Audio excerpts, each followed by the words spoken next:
Coco Martin may babala sa kanyang katrabaho.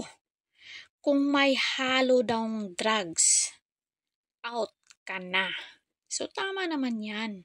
Kung may nakasama ka dyan sa trabaho na ma-involve sa drugs, out mo na or di kaya pag positive sa drugs, out mo na yan.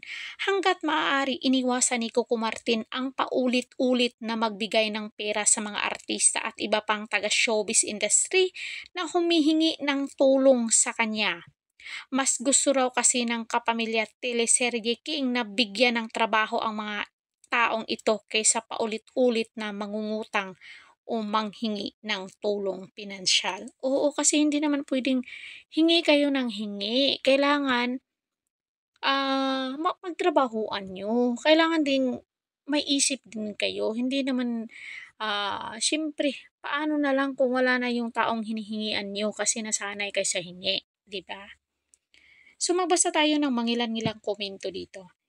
Yes, tama yan. Bigyan mo ng bangka, panghuli ng isda. Hindi isda ang ibigay.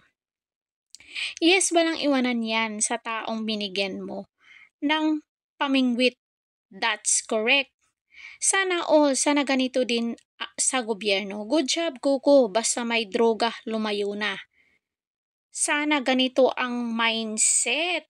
Oo nga, kasi 'di ba, pag alam mo ng drugs, involved sa drugs, sibakin mo na sa trabaho. Good job, Kuko. Basta may droga, lumayo ka na. Sana ganito mindset. Ipa-drug test mo lahat para malaman mula utility hanggang sa pinakamataas para patas ang laban. Oo, drug test kung positive out. Ganyan din mindset ko. Tama po, bigyan ng trabaho kaysa umasa lang sa bigay. Oo, kasi pagbigyan mo yung tao na palaging tulong ng tulong, wala yan. Uulit at uulit yan kasi pag ganyan, tamad yan umaasa lang sa bigay or ayuda. Paano taga #CongressPH at #Executive Department? Tama naman, mas mabuti kung bigyan niya ng trabaho. Subukan mong kunin extra si BBN. Subok lang naman. May point naman si Idol Coco. Need talaga na ng trabaho, wag puro asa sa ayuda. Ang ayuda mawawala at maubos din yan. At saka pag maganda may trabaho kasi may sweldo kaysa ayuda taon-taon lang yan darating sa'yo tuwing may kalamidad o benepisyo. Need rin natin ng sipag. Huwag tayong umasa sa mga pamilya o magulang natin. Tumayo sa sariling mga paa. Magkaisa. Katulad natin na meron kanya-kanyang sariling pamilya, kailangan buhayin at dahil lalaki ka, responsibilidad mong maging isang ama. At sa bahay lang si Mrs. at nagtitinda at magbabantay sa mga bata, of course, na syempre hindi mawawala ang gatas ni Bibi para lang may maipagpadala o makauwi pagkatapos ng trabaho.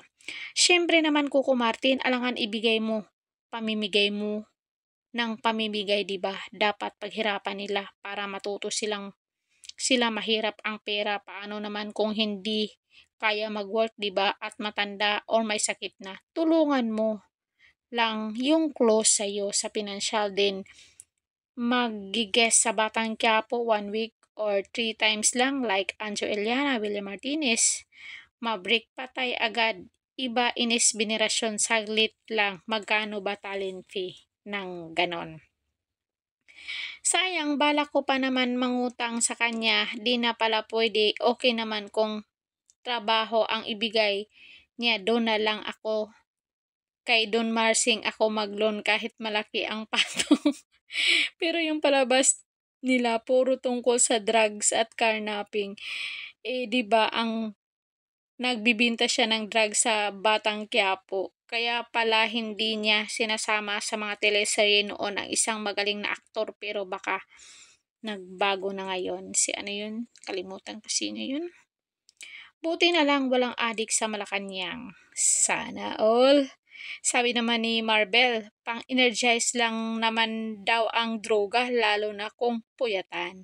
Kaya pala ang daming namatay na mga karakter ngayon. Dapat lang masama ang droga. So, ang daming nagko-comment dito na nag-a-agree kay Coco Martin.